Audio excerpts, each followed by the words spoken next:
হয়ে যায়, কি হয়ে যায়? আর পৃথিবীতে যত গাছ আছে সব গাছের পাতা যদি খাতা হয়ে যায়, গাছ কয়টা আছে কুমিল্লায়? হ্যাঁ, অভাব নাই। তো কুমিল্লাতেই যদি অভাব নাই, তাহলে আফ্রিকার জঙ্গলের কি অবস্থা? কি পরিমাণে গাছ, বৃক্ষরাজি আল্লাহ তৈরি করেছেন। এই সব গাছের পাতা যদি এরকম খাতা হয়ে যায়, আর এই সাগরের জল নামক কালি দিয়ে যদি এই খাতায় আল্লাহর জিকির লিখতে শুরু করেন, প্রশংসা লিখতে শুরু করেন, গাছের পাতাও শেষ, সাগরের পানিও শেষ, শেষ হবে না আল্লাহর জিকির আর প্রশংসা করেন। আল্লাহু আকবার। এজন্য সব সময় প্রশংসা করতে হবে একজন সত্তার, তিনি কে?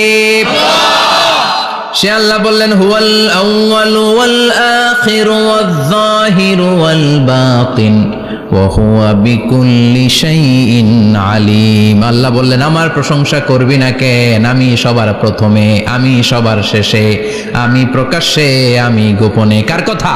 আল্লাহ। প্রথমে কে? আল্লাহ। জোরে বলেন, আল্লাহ।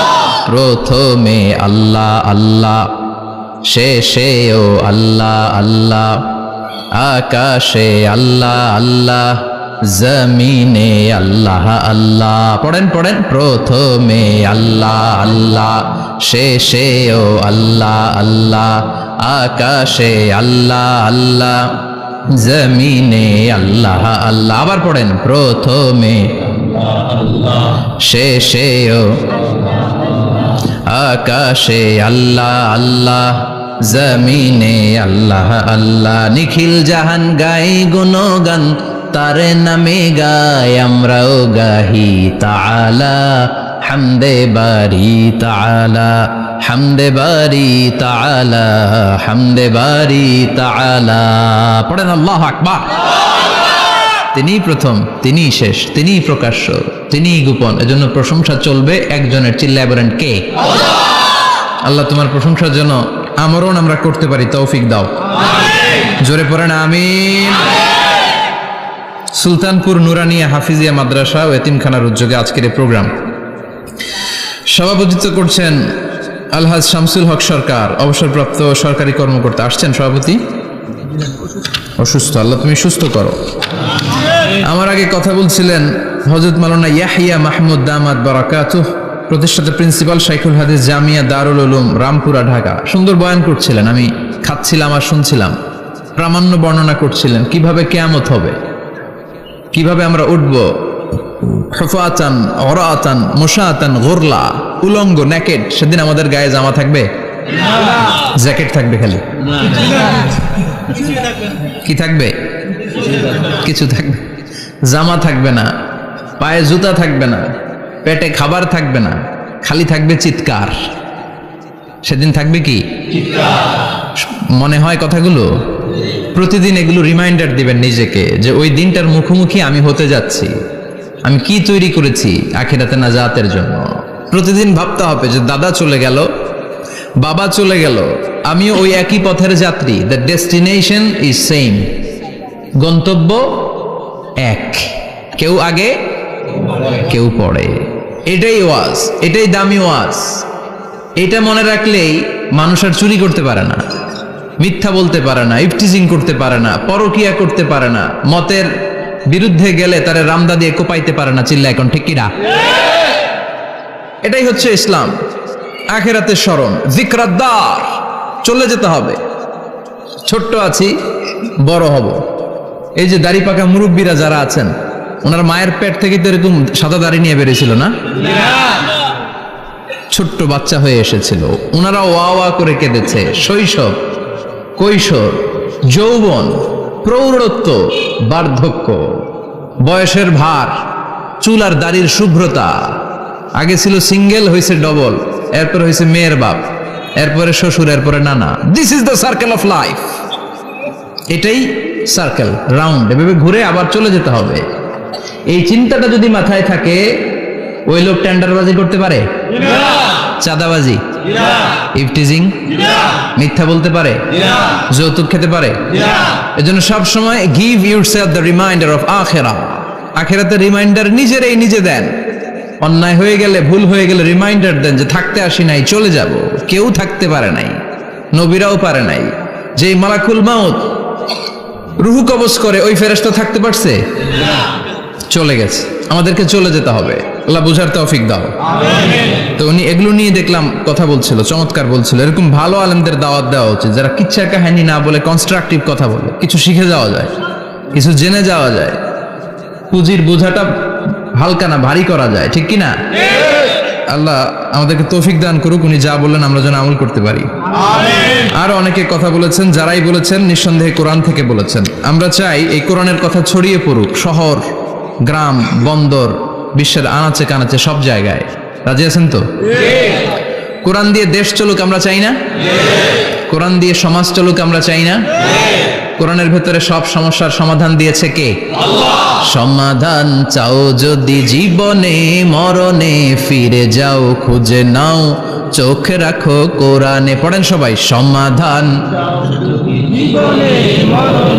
ফিরে যাও খুঁজে নাও চোখ রাখো কোরআনে। If you want the solution this দুনিয়া এন্ড আখিরা, go back have a look to the holy কোরআনে। ঠিক কি না? Go back, sit down and have a look to the Quran. বসো, ঠান্ডা মাথায় দেখো কোরআনে কি বলেছে আল্লাহ। প্রবলেম সলভিং মেথোডোলজি, সব সমস্যার সমাধান এই কোরআনে আছে না নাই? এই কোরআনের মজলিসে আজকে আসতে বসতে পেরে খুশি না বেজার? কম না বেশি? আসুন আমরা আল্লাহর দরবারে শুকরিয়া জানাই আর পড়ি আলহামদুলিল্লাহ। প্রাণটা খুলে পড়েন আলহামদুলিল্লাহ। আল্লাহর একটা ডাক দেন, বলেন ইয়া আল্লাহ। আরো জোরে পড়েন ইয়া আল্লাহ। আল্লাহ তুমি কবুল করো। আমরা সরাসরি এই বইটা থেকে এখন কথা শুনবো। এই দেখেন, পৃথিবীর কোনো বইয়ে এত ময়লা থাকে না যত ময়লা থাকে কোরআনে। কারণ সমাধান দিবে তো, এজন্য ময়লা টয়লা নিয়ে সব সমাধান করে ফেলবে কোরআন। যত জায়গায় তাফসির করতে যাই ধুলাবালি মিশে থাকে। Quran for not your bookshelf, Quran is for yourself. Quran আপনার বুক সেলফের জন্য না, কোরআন আপনার জন্য। আমরা বুক সেলফে রাখি, তাও নিচের থাকে না, উপরের থাকে, যাতে কেউ নাগাল না পায়। এরকম ডাকাইত আছে না নাই? কোরআনের সাথে অ্যাটাচমেন্ট বাড়াতে হবে। You have to increase your attachment with the holy Quran. এটা এনলাইটেন করতে এসেছে আপনার জীবনকে, আলোকিত আলোকিত। এই যে আমরা কোরআনের উপর আলোকপাত করি না, এটা এনলাইটেন করে, আলো বিচ্ছুরিত করে, আপনার জীবনকে উজালা করবে। এজন্য কোরআনের সাথে সম্পর্ক বাড়াতে হবে, শুদ্ধভাবে পড়তে জানতে হবে, অর্থ জানতে হবে। আল্লাহ কি বলেছেন জানতে মনে চায় না? আসুন আমরা জানার চেষ্টা করি। আল্লাহ তুমি তৌফিক দাও, পড়েন আমিন। আমি আপনাদের খেদমতে সূরা ইয়াসিন থেকে তেলাওয়াত করছি, টের পাইছেন? ইয়াসিন মুখস্থ আছে কার কার? আর উঠবে না হাত? মাশাআল্লাহ। অর্ধেক মুখস্থ আছে কার দেখি? আচ্ছা, প্রথম 5 আয়াত মুখস্থ আছে কার? আচ্ছা, এই সূরার নাম আজকে প্রথম শুনছেন কে কে? হাত তোলেন। নাম সবাই শুনছে তাই না? আল্লাহ কবুল করো। আরো জোরে পড়েন আমিন। তো সূরাতুল ইয়াসিন থেকে আজকে আমরা কথা শুনবো ইনশাআল্লাহ। পড়েন ইনশাআল্লাহ, যতটুকু আমাদের সাধ্যে কুলায়। এটা মাক্কি সূরা। সূরা ইয়াসিনটা কি সূরা? মাক্কি সূরা। বিশ্বনবীর জীবনে 2টা পর্ব, একটা মাক্কি পর্ব, একটা মাদানী পর্ব। একটা হচ্ছে মাক্কি ইনিংস আর একটা মাদানী ইনিংস। ক্রিকেটে ইনিংস থাকে, ফার্স্ট ইনিংস, সেকেন্ড ইনিংস, বুঝতে সুবিধা না? কমন পড়ছে সবার? তো এটা হচ্ছে বিশ্বনবীর মাক্কি ইনিংসের একটা সূরা।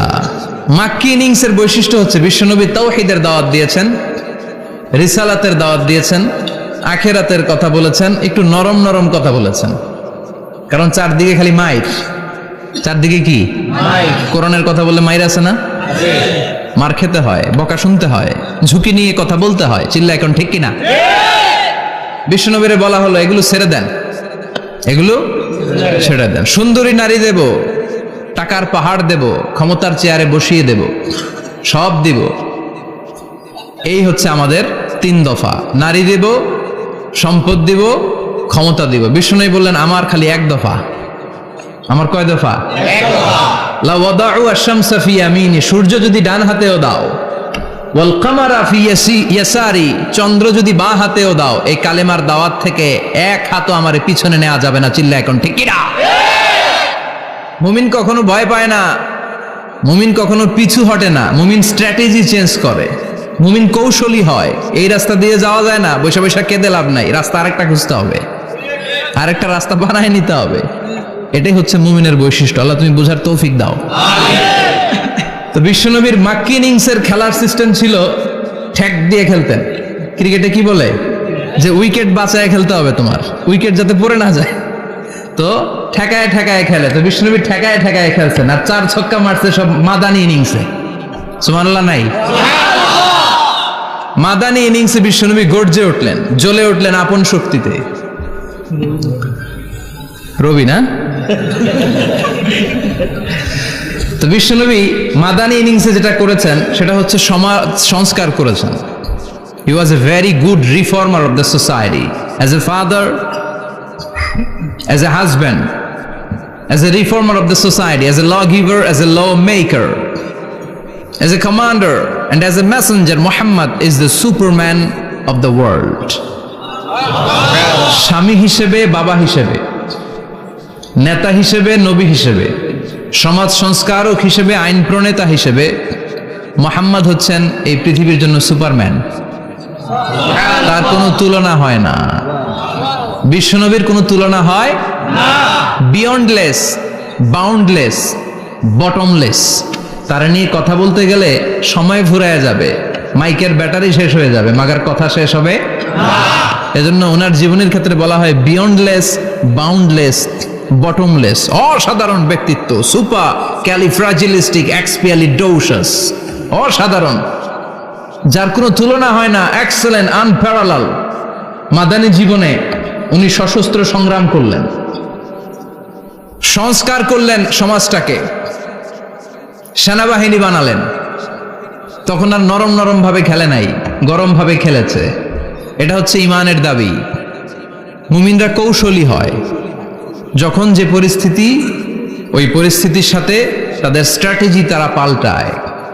তো বিশ্বনবীর মাদানী ইনিংসে এই সূরা নাজিল হয়নি, হয়েছে মাক্কি ইনিংসে, মাক্কি সূরা। এই সূরার অনেক ফজিলত, ছোটবেলা থেকেই সূরা ইয়াসিনের অনেক ফজিলতের কথা আমরা শুনেছি না? বিশ্বনবী বলেছেন ইন্না লিকুল্লি শাইইন কলবান ওয়া কলবুল কোরআনি সূরাতু ইয়াসিন। সব জিনিসের একটা কলব আছে, হৃদয় আছে, অন্তর আছে, আর কোরআনের কলবের নাম হচ্ছে সূরা ইয়াসিন। বিশ্বনবী বললেন ইন্না লিকুল্লি শাইইন কলবান, সব জিনিসের একটা কলব আছে। ওয়া ইন্না কলবাল কোরআনি সূরাতু ইয়াসিন, আর কোরআনের কলবের নাম হলো সূরাতু ইয়াসিন। মান ক্বারাআ সূরাতা ইয়াসিন মাররা ওয়াহিদা, একবার সূরাতু ইয়াসিন তেলাওয়াত করলে 10 পারা কোরআন খতমের সওয়াব হয়ে যায়।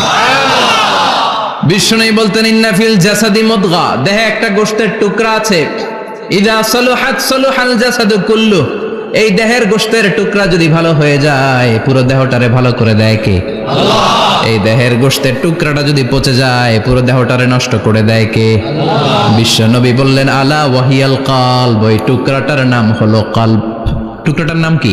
কলব। এজন্য কলবের মধ্যে আল্লাহর জিকির বসাইতে হবে। কি বসাবেন? জিকির। নাকি আয়না বসাবেন? আয়না বসায় না? আয়না বসাইয়া দে মোর দয়াল বাবা, কেবলা কাবা, সব মুখস্থ। আয়না বসাইয়া দে মোর, নবীর কলবে আয়না বসায় নাই নবী। সেদিন আবু বকর, ওমর ফারুক, কেউ আয়না বসাইছে? আবু হানিফা, শাফিঈ, এরা কলবের মধ্যে আয়না বসাইছে? বসাইছে জিকির। চিল্লায় বলেন বসাইছে কি? এজন্য আল্লাহ বললেন আলা বিযিক্রিল্লাহি তাতমাইন্নুল কুলুব। দুনিয়ার কোন জিনিস দিয়ে কলব ঠান্ডা হয় না, দুনিয়ার কোন জিনিস দিয়ে কলব পরিচ্ছন্ন হয় না। কলব শুধু পরিচ্ছন্ন হয় একটা জিনিস দিয়ে, লা ইলাহা ইল্লাল্লাহ, লা ইলাহা ইল্লাল্লাহ, লা ইলাহা ইল্লাল্লাহু মুহাম্মাদুর রাসূলুল্লাহ সাল্লাল্লাহু আলাইহি ওয়াসাল্লাম। তাহলে কোরআনের একটা কলব আছে, আমাদের দেহে যেমনি কলব আছে, প্রতিটা প্রাণীর যেমনি কলব আছে, অন্তর আছে, কোরআনেরও কলব আছে না নাই? আছে।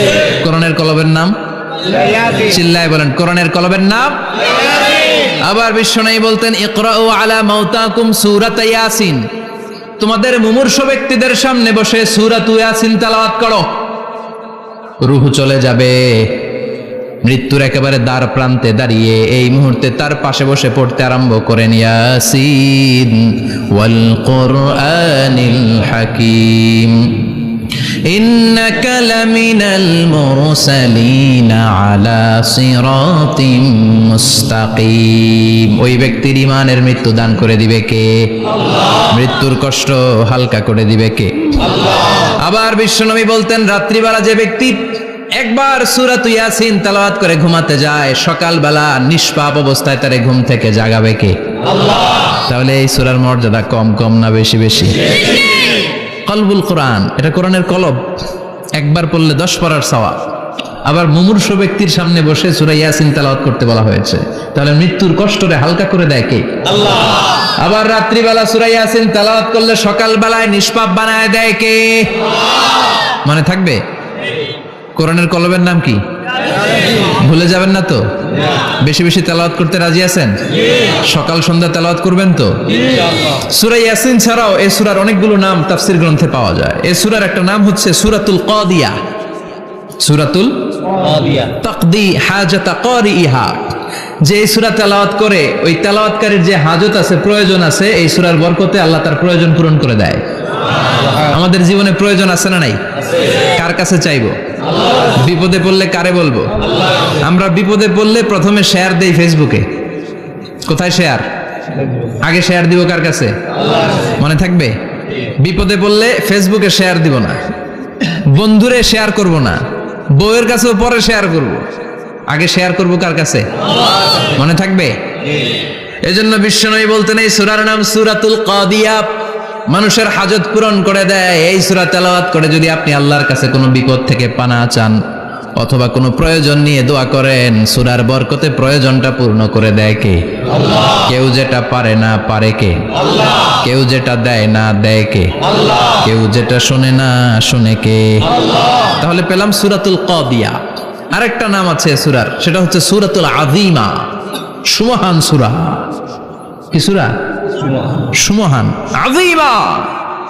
এই আযীম আর আযীমা এই শব্দ দুইটা অনেক দামি, আল্লাহ যে কোনো জায়গায় ব্যবহার করেন নাই। বিশ্বনবীর চরিত্রের উপমা দিতে যে আল্লাহ আযীম শব্দ বলেছেন, তাই না? রব্বুল আলামিন বলেন ওয়া ইন্নাকা লাআলা খুলুকিন আযীম। ও নবী, সাধারণ কোন চরিত্র আপনারে আমি দেই নাই, আপনারে আমি দিয়েছি আযীম একটা চরিত্র। খুলুকুন আযীম, and verily indeed you are on a very good standard of character. অসাধারণ চরিত্র দিয়েছে। বিশ্বনবীর চরিত্র বুঝাতে যে আল্লাহ কি শব্দ ব্যবহার করেছেন? কথা বলে না, তাফসীর শিখে যেতে হবে। কোন শব্দ ব্যবহার করেছেন? আযীম। আবার আল্লাহ নিজের পরিচয় দিতে যে আযীম বলেছেন, ওয়ালা ইয়াউদুহু হিফযুহুমা ওয়া হুয়াল আলিয়্যুল আযীম। সুবহানাল্লাহ। আকাশ জমিনের নিয়ন্ত্রণ করতে যে আল্লাহ কখনো ক্লান্ত হয় নাকি? কারণ তিনি হচ্ছেন আল আলিয়্যুল আযীম। আল্লাহু আকবার। তার মানে নবীর চরিত্রের ক্ষেত্রে আযীম, আল্লাহর নিজের সত্তার ক্ষেত্রে আল্লাহ বললেন আযীম। আবার বললেন কিয়ামতের দিন গোটা পৃথিবীটারে আমি নাড়িয়ে দেব, গোটা পৃথিবীতে একটা আমি ভূমিকম্প দিব। এই কথাও কোরআনে আছে না নাই? ইযা জুলজিলাতিল আরদু জিলজালাহা আল কারিয়াতু মাল কারিয়া। পুরো পৃথিবী কাঁপিয়ে দিব। এই কাঁপাকাঁপিটা ওই দিনের ভূমিকম্পটা কি অন্যান্য সময়ের ভূমিকম্পের মতো হবে? এই ভূমিকম্পকে আল্লাহ বলেছেন আযীম। ইন্না জালজালাতাস সাআতি লা শাইউন আযীম। সেদিনের ভূমিকম্প সাধারণ কোনো আর্থকোয়েক নয়, সাধারণ ভাইব্রেশন না, এটা আযীম। আবার আল্লাহ কোরআনকেও আযীম বলেছেন, ওয়ালাকাদ আতাইনাকা সাবআম মিনাল মাসানি ওয়াল কুরআনাল আযীম। ও নবী, আমি আপনারে নিত্য পাঠনীয় সপ্তবাক্য সূরাতুল ফাতিহা দিয়েছি, সাথে সাথে কোরআনে আযীম দান করেছি। সুবহানাল্লাহ। তার মানে কোরআনের ক্ষেত্রে আযীম, কিয়ামতের ভূমিকম্প এটা আযীম, আল্লাহ নিজেও আযীম, বিশ্বনবীর চরিত্র আযীম। আবার এই সূরাটাও যেহেতু দামি, এজন্য এই সূরার নাম সূরাতুল আযীমা। সূরাতুল আযীমা, সুমহান সূরা। এটা যেন তেন সূরা নয়, এটা তো কোরআনের কলব। কলব ছাড়া মানুষ বাঁচে? হার্ট ফাউন্ডেশনে যেয়ে দেখবেন মানুষের কি অবস্থা। হৃদরোগ, হৃদয় যার নষ্ট, তার যে কত কষ্ট। এই যে কি পরানো লাগে এখন, রিং পরায়, এনজিওগ্রাম, এনজিওপ্লাস্টি করে আর্টারি ব্লক করে ফেলে। চর্বি, এত চর্বি আমরা খাই, এত গরুর গোশত আমরা খাই। মনে রাখবেন, যেই প্রাণীর পা বেশি ওইটার ভিতরে কোলেস্টেরল বেশি। মাছের কয় পা? হ্যাঁ, নাই, এখানে নাই, মাছের পাটা নাই, কোলেস্টেরল নাই। মুরগির কয় পা? জোরে বলতে হবে। তার মানে কিছু কোলেস্টেরল আছে না নাই? গরুর কয় পা? কোলেস্টেরল বেশি না কম? এইবার কোন চিংড়ির কয় পা? সবচেয়ে বেশি কোলেস্টেরল কন্টেইন করে শ্রিম্প, প্রন, চিংড়ি। এজন্য এগুলো কম খাইতে হবে। তবে 40-এর আগে যারা আছেন ধুমায়া খান, 40-এর পরে এই যে মাটন, ল্যাম্প, ছাগলের গোশ, খাসির গোশ, চিংড়ি, এগুলো আপনার ডায়েট থেকে বাদ দিয়ে দিতে হবে। বুঝতে পেরেছেন? এজন্য এই সূরাটা যেন তো সূরা নয়, এটা তো কোরআনের কলিজা, হার্ট, হৃদয়। এজন্য সূরাটা সূরাতুল আযীমা। সুবহানাল্লাহ পড়েন। তার মানে 1 নম্বরে পেলাম সূরাতুল কাদিয়াহ, 2 নম্বরে পেলাম সূরাতুল আযীমা, 3 নম্বরে সূরার আরেক নাম হলো সূরাতুল মুইম্মা। সূরাতুল মুইম্মা। মুইম্মার 2 অর্থ। এক অর্থ হচ্ছে এটার বরকতটা আম, সবার জন্য, যেই পড়ে সেই বরকত পায়, এজন্য মুইম্মা। আবার মুইম্মার আরেক অর্থ হচ্ছে যেই সূরা শত্রুকে অন্ধ করে দেয়। কি করে দেয়? এই সূরার প্রথম 9টা আয়াত যদি বিপদে পড়ে, শত্রুর কবলে পড়ে আপনি তেলাওয়াত করেন, শত্রুর চোখটারে অন্ধ করে দিবে কে? আল্লাহ। বিশ্বনবী মক্কা থেকে যখন মদিনায় যায়, হিজরতের সময় বিশ্বনবী সূরাতুল ইয়াসিনের প্রথম 9টা আয়াত তেলাওয়াত করলেন। তেলাওয়াত করে আল্লাহর নাম নিয়ে ঘর থেকে বের হলেন। আশেপাশে কাফেররা ঘুরে কিন্তু বিশ্বনবীরে দেখে না, সবাই খালি এরকম এরকম করে, ডানে বায়ে হাতায়, বিশ্বনবীর সামনে দিয়ে যায়, কিন্তু কাফেরদের চোখ অন্ধ করে দিয়েছে কে? আল্লাহ। এজন্য কোরআন তেলাওয়াত করলে কাফেরদের চোখকে অন্ধ বানায় দেয় কে? আল্লাহ। এজন্য সূরার একটা নাম হচ্ছে সূরাতুল মুইম্মা। কি নাম? মুইম্মা। অন্ধ করে দেয়। তাফসিরে কুরতুবীর মুসান্নিফ ইমাম আল কুরতুবী, উনাকে জালিম বাদশা বন্দী করেছিল। ওনার তাফসিরে এসেছে উনি শক্তিশালী লোক ছিলেন, জেলখানা ভেঙে বাঁচার জন্য দিছে দৌড়। উনারেও ধরার জন্য জালিম বাদশার সৈনিকেরা ঘোড়া নিয়ে রওনা হয়েছে। উনিও দৌড়ায়, ঘোড়াও পেছন থেকে আসে। ওমিয়া মানুষ কি ঘোড়ার দৌড়ের সাথে পারে? উনি হাঁটতে হাঁটতে হয়রান হয়ে এক বালুর ময়দানে যে ধপাস করে পড়েছেন। ওরাও ঘোড়া দিয়ে এসে নেমেছে, কিন্তু আজীব তামাশা, উনি বালুতে ধপাস করে পড়েই সূরাতুল ইয়াসিনের প্রথম 9 আয়াত তেলাওয়াত করতে শুরু করেছেন। ওরা নিচে নেমে ডানে বায়ে সামনে পিছনে খালি খুঁজে, কিন্তু দেখে না, সামনে কিন্তু বসা। ওদের চোখটার অন্ধ করে দিছে কে? আল্লাহ। বিশ্বাস হয়? ঈমান হয়? এজন্য বিপদে পড়লে সূরাতুল ইয়াসিনের প্রথম 9 আয়াত পড়তে রাজি আছেন? আল্লাহ তুমি তৌফিক দাও। আর জোরে পড়েন আমিন। এজন্য আল্লাহ চমৎকার ভাবে এই সূরাটা শুরু করে দিলেন। 2টা কাটা অক্ষর দিয়ে আল্লাহ বললেন ইয়াসিন ওয়াল কুরআনিল হাকীম ইন্নাকা লামিনাল মুরসালিন আলা সিরাতিম মুস্তাকিম। পড়েন সুবহানাল্লাহ। ইয়াসিন। সূরাটা শুরু করলেন কি দিয়ে? ইয়াসিন। এটা কি কোনো বাক্য? এটা কি কোনো শব্দ? এটা কি অক্ষর? 2টা। প্রথম অক্ষরের নাম, দ্বিতীয়টা আওয়াজ করে বলেন, প্রথম অক্ষরটার নাম, দ্বিতীয়টা। খুব চমৎকার না? বাক্য দিয়ে এই সূরাটা শুরু করে নাই। যেমন ইযা জুলজিলাতিল আরদু জিলজালাহা, এই সূরার প্রথম আয়াত, এটা একটা বাক্য না? জি। আচ্ছা। ওয়াদ-দুহা ওয়াল-লাইলি ইযা সাজা, বাক্য না? জি। কিন্তু ইয়াসিন, এটা কি কোনো বাক্য? না। এটা কি কোনো শব্দ? না, এটা কাটা 2টা অক্ষর। সুবহানাল্লাহ পড়েন। সুবহানাল্লাহ। আল্লাহ 114টা সূরার প্রায় 29টা সূরা এরকম কাটা কাটা অক্ষর দিয়ে শুরু করেছেন। সুবহানাল্লাহ। সুবহানাল্লাহ নাই? সুবহানাল্লাহ। এই 29টা সূরা কখন আল্লাহ একটা অক্ষর দিয়ে শুরু করেছেন, কখনো 2টা অক্ষর দিয়ে, কখনো 3টা দিয়ে, কখনো 4টা দিয়ে, কখনো 5টা দিয়ে। একটা অক্ষর দিয়ে আল্লাহ কোরআনের সূরা শুরু করেছেন। এরকম একটা সূরা বলেন। নুন ওয়াল কলামি ওয়া মা ইয়াসতুরুন। নুন, নুন দিয়ে সূরা শুরু হয়ে গেছে। তারপরে কফ, এক অক্ষর দিয়ে সূরা শুরু হয়ে গেছে। সুবহানাল্লাহ পড়েন। সুবহানাল্লাহ। এবার বলেন 2 অক্ষর দিয়ে সূরা শুরু হয়েছে এরকম সূরা বলেন। আমিন। এত দূরে যান কেন? এটা আছে না নাই? ইয়াসিন। সুবহানাল্লাহ পড়েন। ইয়াসিন 2 অক্ষর দিয়ে। তারপরে হামিম। এবার 3 অক্ষর দিয়ে আল্লাহ সূরা শুরু করছেন এরকম। আলিফ লাম তাসিন মিম। আল্লাহু আকবার। আবার 4টা অক্ষর দিয়ে সূরা শুরু হয়েছে, এরকম আছে না নাই? আবেশার কোন? আলিফ লাম মিম র, আলিফ লাম মিম সদ, আছে না নাই? আবার 5টা কাটা অক্ষর দিয়ে সূরা শুরু হয়েছে, এরকম সূরাও আছে না নাই? সূরা মারিয়ামের শুরুতে কি আছে? কাফ হা ইয়া আইন সাদ। সুবহানাল্লাহ পড়েন। এরকম প্রায় 29টা সূরা আল্লাহ কাটা কাটা অক্ষর দিয়ে শুরু করেছেন, কোনো বাক্য দিয়ে নয়, কোনো শব্দ দিয়ে নয়। কি দিয়ে? হারফ দিয়ে। হারফ, এই হারফগুলোরে বলে হুরুফ আত-তাহাজ্জি বা হুরুফ আল মুকাত্তাআত, কাটা কাটা অক্ষর। মনে রাখবেন কোরআনের আয়াতগুলো 2 ভাগে বিভক্ত, একটা মুহকাম, একটা মুতাশাবিহ। মুহকাম মানে যেগুলোর অর্থ আমরা জানি, যেগুলোর ব্যাখ্যা আমরা জানি, যেটার ইন্টারপ্রিটেশন এক্সপ্লেনেশন আমাদের জানা আছে। আর মুতাশাবিহ আমরা অর্থ জানি না, আমরা ব্যাখ্যা জানি না, এটা দিয়ে আসলে কি বুঝাইছে আমরা কেউ জানে না। জানে একজন, চিল্লায় বলেন তিনি কে? আল্লাহ বললেন ওয়া ইন কুনতুম ফি রাইবিম মিম্মা নাযালনা আলা আবদিনা ফাআতু বিসূরাতিন মিন মিসলিহি ওয়াদউ শুহাদাআকুম মিন দুনিল্লাহি ইন কুনতুম সাদিকিন।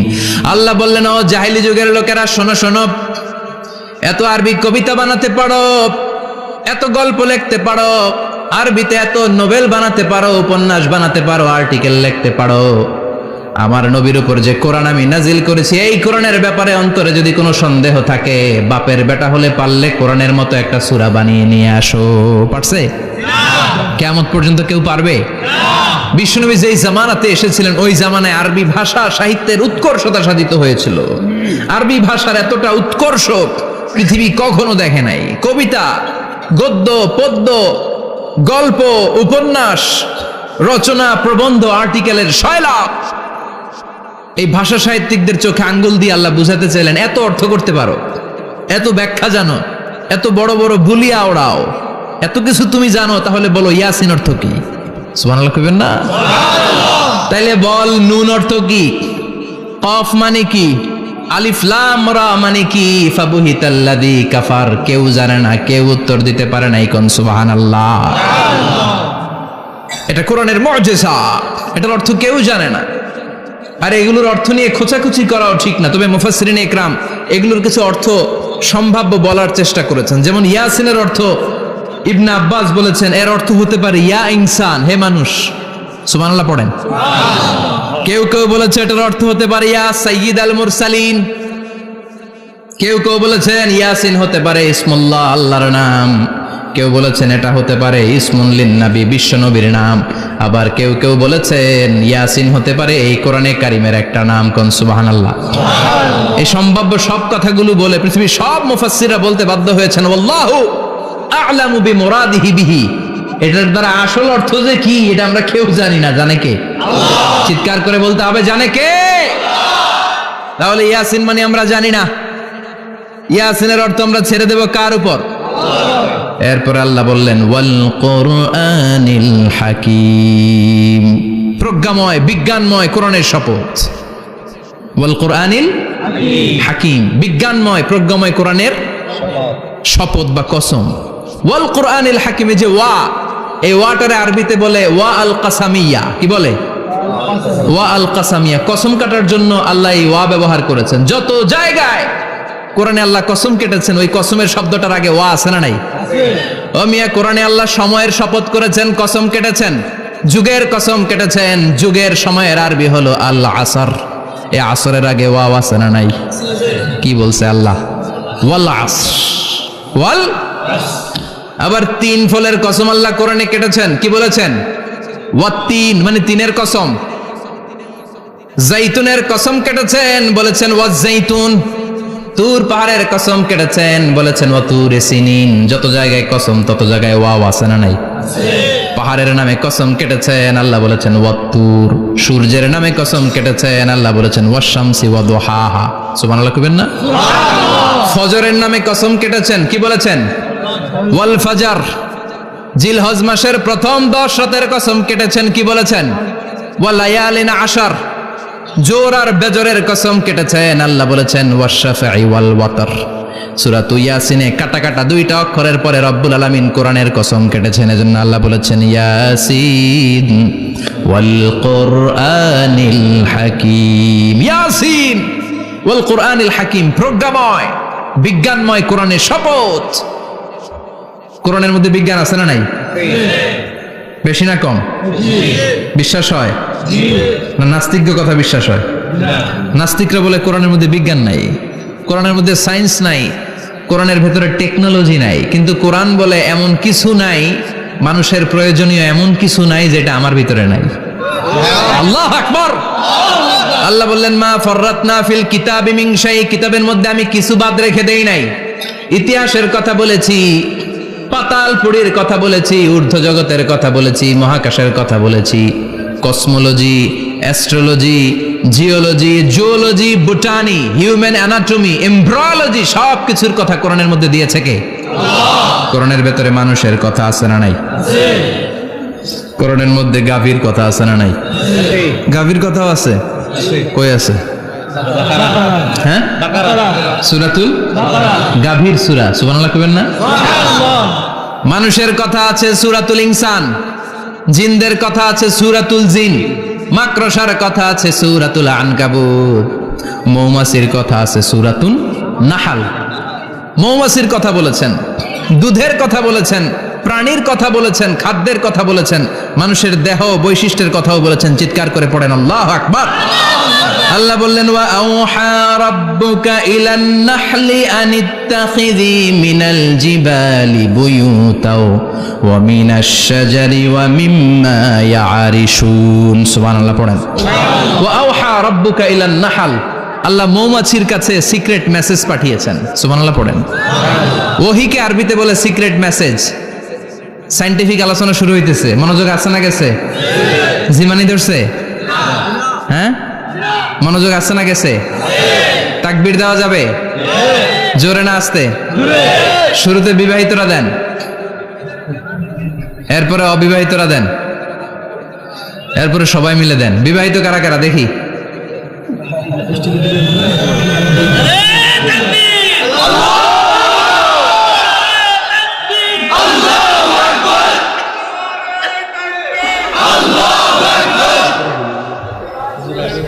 বিবাহিতরা অবিবাহিতরা দিবেন না? শুরুতে বিবাহিতরা দেন, তারপরে অবিবাহিতরা দেন, তারপরে সবাই মিলে দেন। বিবাহিতরা রেডি? দেখবো কাদের গলায় জোর বেশি। দেখি দেখি, বিবাহিতরা দেন। লিল্লাহি তাকবীর। মাশাআল্লাহ। এবার অবিবাহিতরা রেডি? আওয়াজ নাই, হেরে যাবে আজকে, হেরে যাবে। রেডি? তাকবীর দাও, লিল্লাহি তাকবীর।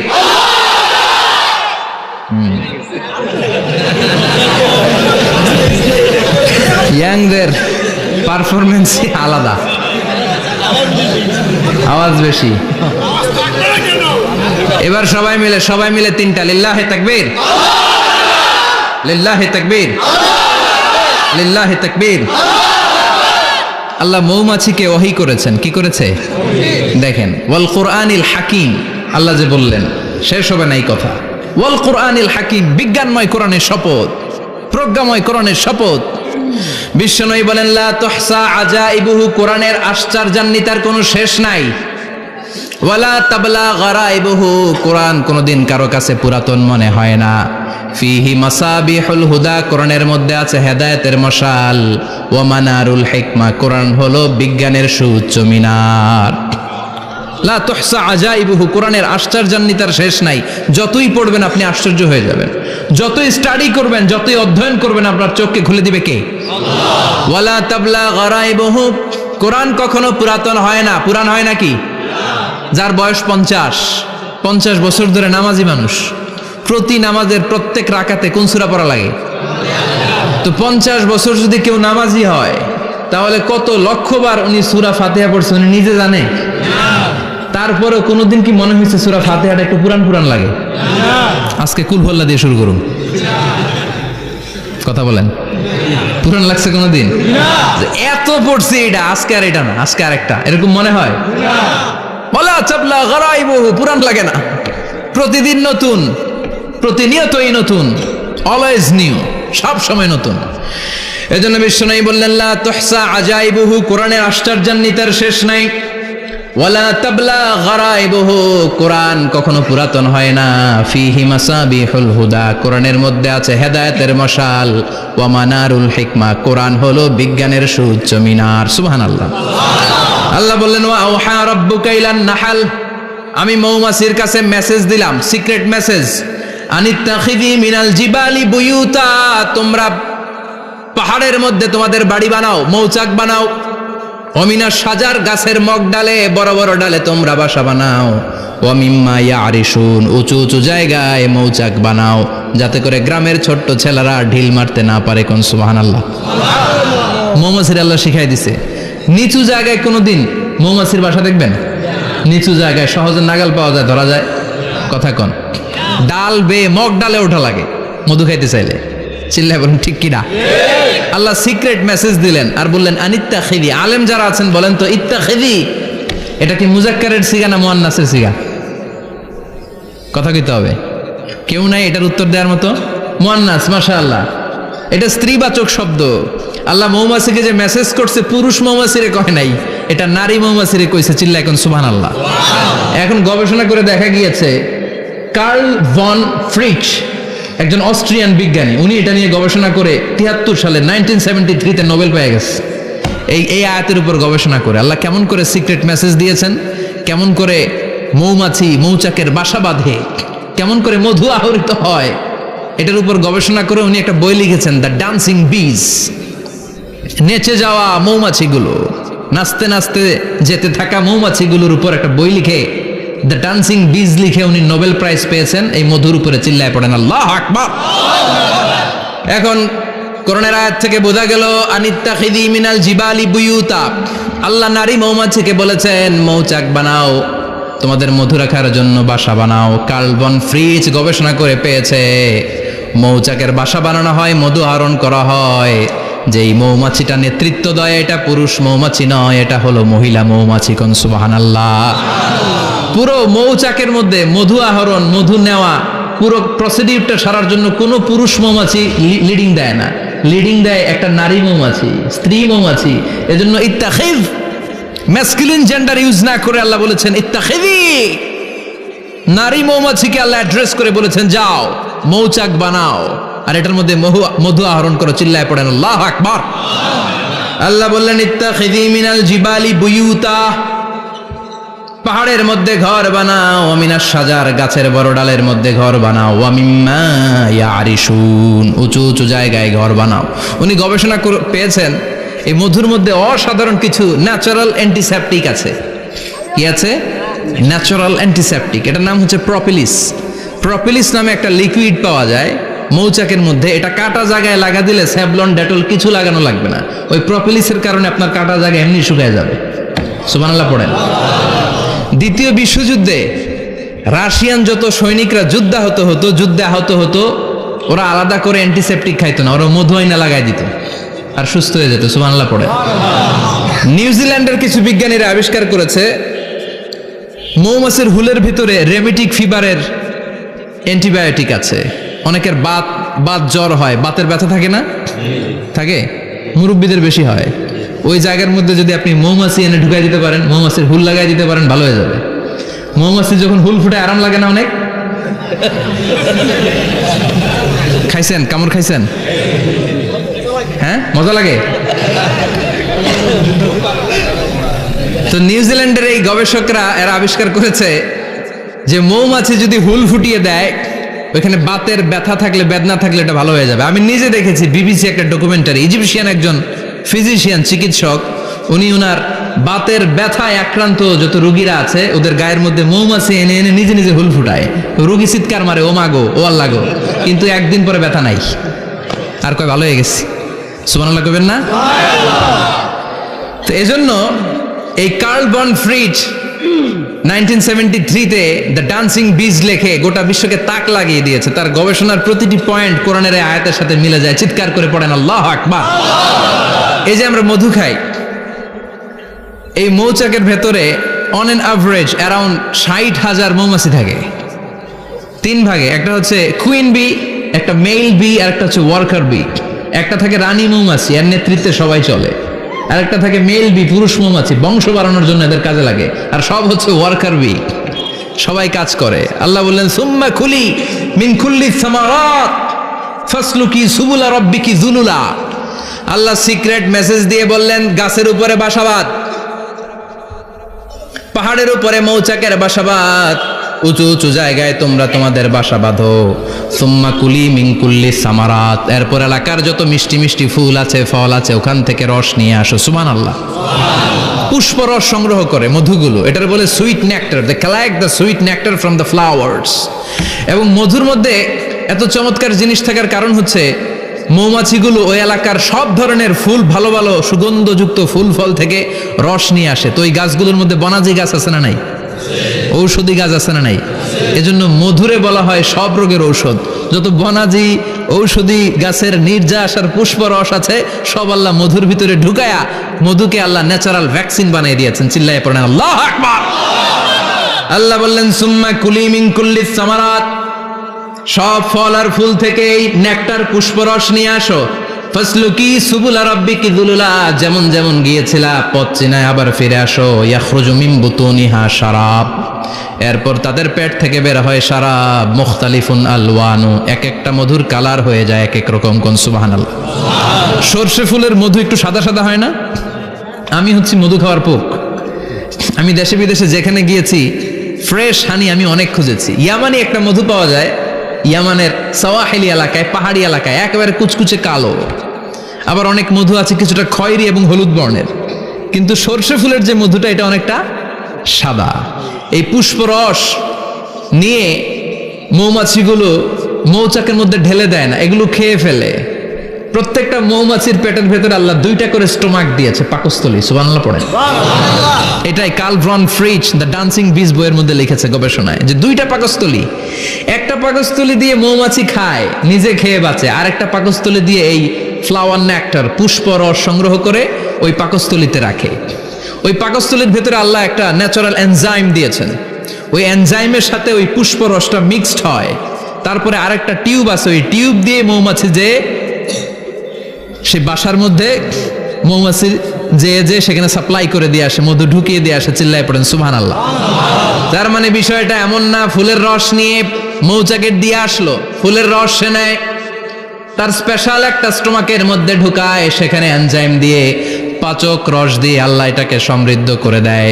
তারপর আলাদা একটা নল দিয়ে, টিউব দিয়ে মৌচাকের ভেতরে ঢুকিয়ে দেয়। কোন সুবহানাল্লাহ। কি অসাধারণ পদ্ধতিতে আল্লাহ মধু বানালেন। আর কি সুন্দর মধু হাতের মধ্যে লয়া জিব্বা দিয়া চাটে আর গান গায়, মধু হই হই বিষা বাইলা। আছে না নাই? আল্লাহ শুকরিয়া নাই? মধু খায় আর গান গায়, মধু হই হই বিষা বাইলা, অনহারণে ভালোবাসার দাম ন দিলা।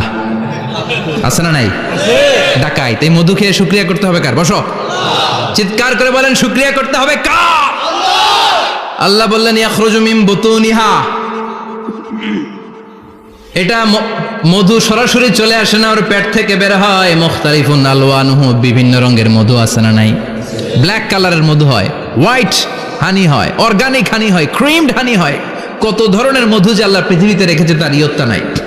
এরপর আল্লাহ বললেন ফিহি শিফাউন লিন্নাস, মধুর ভেতরে শিফা দিয়েছে কে? আল্লাহ। এজন্য বিশ্বনবীর খাদ্য তালিকার মধ্যে মধু আছে না নাই? বিশ্বনবী সুগন্ধযুক্ত ওলা মধু খেতেন, দুর্গন্ধযুক্ত ওলা কোনো মধু মুখে নিতেন না। সুবহানাল্লাহ। বিশ্বনবীর জামানায় মাগাফির নামে একটা মধু ছিল, দুর্গন্ধযুক্ত। এটা কখনো বিশ্বনবী মুখে নিতে চাইতেন না। সুগন্ধযুক্ত মধু সবসময় বিশ্বনবী খেতেন। বিশ্বনবীর স্ত্রীরা এই সুগন্ধিযুক্ত মধু বোতলের মধ্যে প্রিজার্ভ করে রাখতেন বিশ্বনবীকে দেওয়ার জন্য। বিশ্বনবী প্রাণ ভরে এগুলো পান করতেন। সুবহানাল্লাহ। বিশ্বনবী যে সমস্ত খাদ্যগুলো পছন্দ করতেন হাদিসে এসেছে, বিশ্বনবী রুটি খেতেন, খেজুর খেতেন। খেজুর, খেজুর চিনেন? বালাহ, তামার, দুধ খেতেন, এই মধু খেতেন, জব খেতেন, বার্লি খেতেন, লাউ খেতেন, রুম্মান, ডালিম ফল, আনার ফল, আনার চিনেন? আনার, এই আনার খেতে পছন্দ করতেন বিশ্বনবী। মাশরুম খেতেন, মাশরুম, মাশরুম চিনেন? ব্যাঙ্গের ছাতার মতো। রেস্টুরেন্টে ইদানিং মাশরুমের স্যুপ পাওয়া যায়, এটা খাবেন। যাদের চোখের জ্যোতিতে সমস্যা, দৃষ্টিতে সমস্যা খাবেন। হাদিসে এসেছে আল কামআতু মিনাল মান ওয়া মাউহা শিফাউন লিল আইন। মাশরুম হলো মান্না সালোয়ার মতো খাবার। মাশরুমের স্যুপ যারা খাবে, চোখের জ্যোতি যাদের কম, তাদের চোখের জ্যোতি বাড়িয়ে দিবে কে? বুখারীর বর্ণনা, কানা রাসূলুল্লাহ ইউহিব্বুল হালাওয়া ওয়াল আসাল। বিশ্বনবী মিষ্টান্ন খেতে বড্ড পছন্দ করতেন, আবার বিশ্বনবী বেশি বেশি মধু খেতে পছন্দ করতেন। সুবহানাল্লাহ। কোরআনে দুইটা জিনিসের ক্ষেত্রে আল্লাহ শিফা যোগ করেছেন, যে দুইটা জিনিসের সাথে সম্পৃক্ত হলে শিফা। এক হচ্ছে কোরআন পড়লে শিফা, অনুনাজ্জিলু মিনাল কোরআনি মা হুয়া শিফা। আবার কোরআনে এই আয়াতের ক্ষেত্রে বলা হয়েছে শিফা ফিহি শিফাউন লিন্নাস। এজন্য সাইয়েদনা ইবনে মাসউদ এই উম্মাকে উদ্দেশ্য করে বলেছেন, আলাইকুম বিশিফাইন, তোমাদের উচিত দুইটা জিনিস থেকে শিফা নেয়া। এক হলো কোরআন, দুই হলো আসাল মানে মধু। কোন সুবহানাল্লাহ। কোরআন তেলাওয়াত করলে অসুস্থরে সুস্থ করে দেয় কে? সূরা ফাতিহা তেলাওয়াত করলে অসুস্থকে সুস্থ বানিয়ে দেয় কে? আবার মধু খেলে সুস্থ বানিয়ে দেয় কে? মধু খেয়ে প্রশংসা করবেন কার? নাকি মধু হই হই বিষাবাইলা বলবেন এগুলো কখনো? খাঁটি মধু খেতে হবে। খাঁটি মধু চিনার উপায় হচ্ছে, এটাতে পিঁপড়া জমে না, এটা ফ্রিজে রাখলে জমাট বাঁধে না, এটাতে দুর্গন্ধ হয় না। এক গ্লাস পানির মধ্যে এক ড্রপ মধু ছেলে দিলে এটা পানির সাথে না মিশে একেবারে নিচে চলে যায়। খাঁটি মধু খেতে হবে। তাহলে ফিহি শিফাউন লিন্নাস। কত কিছু দিয়ে যে আল্লাহ এটাকে সমৃদ্ধ করেছেন। এটার মধ্যে গ্লুকোজ আছে, এটার মধ্যে সুক্রোজ আছে, ফ্রুক্টোজ আছে, প্রোটিন আছে, মিনারেলস আছে, ক্যালসিয়াম আছে, ভিটামিন আছে। খাইলেই শরীর গরম হয়ে যায়। সুবহানাল্লাহ। এজন্য শীতকালে বেশি বেশি খাবেন, জাম্পার লাগবে না। শীতকালে মধু খেয়ে রাত্রেবেলায় বের হবেন, আর মাফলার পেঁচিয়ে বেরোয়া লাগবে না। সুবহানাল্লাহ পড়েন। তার মানে আল্লাহ বললেন ইয়াসিন ওয়াল কোরআনিল হাকিম, প্রজ্ঞাময় বিজ্ঞানময় কোরআনের কসম। কোরআনের ভেতরে বিজ্ঞান আছে না নাই? বিজ্ঞানের কথা এই তো শুরু করলাম, আজকে সারা রাত বিজ্ঞানের কথা বলবো ইনশাআল্লাহ। থাকবেন কতক্ষণ? হ্যাঁ, স্লোগান দেন লিল্লাহি তাকবীর। এরপরে আল্লাহ বললেন, গোলাম ওয়া ইন্না লাকুম ফিল আনআমি লাইবরা, প্রাণীকুলের দিকে নজর করে তাকাও। প্রাণীকুলের মধ্যে আমি তোমাদের জন্য নিদর্শন রেখেছি। নুসকিকুম মিম্মা ফি বুতুনিহি, এই প্রাণীকুলের পেট থেকে একটা চমৎকার জিনিস আমি বের করে দেই, এটার নাম হচ্ছে দুধ। এটা কি? দেখেন, একই আয়াতের মধ্যে আল্লাহ মধুর কথাও বললেন, আবার দুধের কথাও বললেন। দুধটা কিভাবে হয়, উৎপন্ন হয়, মধু কেমনে হয়, ইঞ্চি ইঞ্চি কথা এই কোরআনের ভেতরে তুলে ধরলেন কে? আল্লাহ বললেন মিমবাইনি ফারসিউ ওয়া দামিল লাবানা, গোবর আর রক্তের মাঝখান দিয়ে আমি দুধ বের করি। সুবহানাল্লাহ পড়েন। আমরা যাই এই গাভীর ওলান টানা শুরু করি সকালবেলা বিসমিল্লাহ বলে, কিন্তু কেমনে যে এটা আসে ওইদিকে নজর নাই। ডাকাত বিসমিল্লাহ বলে শুরু করে না, দুধ খাই আলহামদুলিল্লাহ পড়েন, আছে না নাই? আল্লাহ বলেন মেকানিজমটা শোনো কেমনে আমি খাওয়াই। আল্লাহ বললেন মিমবাইনি ফারসি ওয়া দামিল লাবানা, গোবর আর রক্তের মাঝখান দিয়ে আমি দুধ বের করে দেই। সুবহানাল্লাহ। গরু যে ঘাস খায়, এই ঘাস থেকে রক্ত হয় আর গরুর গোবর হয়। পেটের একদিকে থাকে গোবর, আরেক দিকে থাকে রক্ত। রক্ত দুর্গন্ধ, গোবরও দুর্গন্ধ। রক্তও নাপাক, গোবরও নাপাক। এই দুই নাপাক আর দুর্গন্ধের মাঝখান দিয়ে সুগন্ধযুক্ত দুধ বের করে দেয় কে? আল্লাহ বললেন মিমবাইনি ফারসি ওয়া দামিল লাবানা, গরু যে খাবারগুলো খায় ওই খাবারের এক পাশ দিয়ে গোবর হয়ে যায় আর এক পাশ দিয়ে রক্ত হয়ে যায়, মাঝখান দিয়ে দুধ বের করে দেয় কে? What a amazing mechanism of discharging milk from animal's body. What a amazing mechanism. একদিক দিয়ে গোবর দুর্গন্ধ, আরেক দিক দিয়ে ঘাস খাওয়ার কারণে রক্ত হয়, মাঝখান দিয়ে দুধ বের হয়ে যায়। সুবহানাল্লাহ। আবার বাছুর ছাড়া দুধ পাওয়া যায় না। গাভী আছে কার কার? হাত তোলেন তো। বাছুর ছাড়া দুধ পাওয়া যায়? শুধু গাভী, বাছুর নাই, দুধ আসবে? আবার এই যে বিশাল বড় ওলান, 20 কেজি দুধ দেয় প্রতিদিন, এই ওলান কাটলে দুধ পাওয়া যায়? এক ফোঁটা দুধও ওলানটা কেটে টুকরা টুকরা করলে আপনি পাবেন না। এটা আলাদা মেকানিজম। এটা ভিতর থেকে একটা নির্যাস। বাছুর নিয়ে দুইটা ঢু মারবেন, ওই নির্যাস দিয়ে দুধ বেরোতে থাকবে গোবর আর রক্তের মাঝখান দিয়ে। চিৎকার করে পড়েন আল্লাহু আকবার। এজন্য বিশ্বনবী বলতেন বেশি বেশি দুধ খাও। দুধ হলো সুষম খাদ্য। পৃথিবীতে আবিষ্কৃত যত খাবার আছে, দুধের চাইতে ভালো খাবার আছে নাকি? কথা কন। মানুষ পানি খেয়ে 3-4 দিন বাঁচে জানেন, আর পানির মধ্যে লবণ দিলে 7-8 দিন বাঁচতে পারবেন। আর দুধ পাইলে আজীবন বাঁচবেন। দুধ খেয়ে যদি হজম করতে পারেন দুধ খেয়ে হজম করতে পারলে আজীবন বেঁচে যাবেন, সুষম খাদ্য। বিশ্বনবী যে রাতে মেরাজে যাবেন, সিদরাতুল মুনতাহা পার হওয়ার পরে বিশ্বনবীর পরীক্ষা শুরু হলো। বিশ্বনবীকে বুখারীর বর্ণনা 3টা গ্লাস দেয়া হলো।